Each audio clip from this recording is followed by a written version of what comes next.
Today I'm going to show you how to sync Etsy with QuickBooks Online. First, sign in to QuickBooks Online and open the correct company file. At the top of the screen, use the search or navigation bar to look for integrations. When you see My Integrations, click it. Inside My Integrations, open the Find Integrations tab. In the search bar, type Etsy. Look for Etsy Connector by Intuit. Click the app listing to open the details page.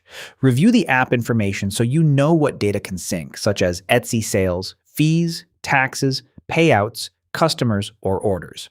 When you're ready, click Get App Now.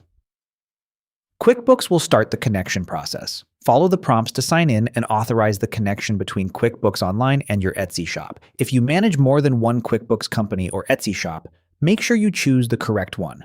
Approve the permissions so the connector can access the data needed for the sync. Once the setup is complete, QuickBooks and Etsy will be connected. The first sync may take some time depending on your store activity.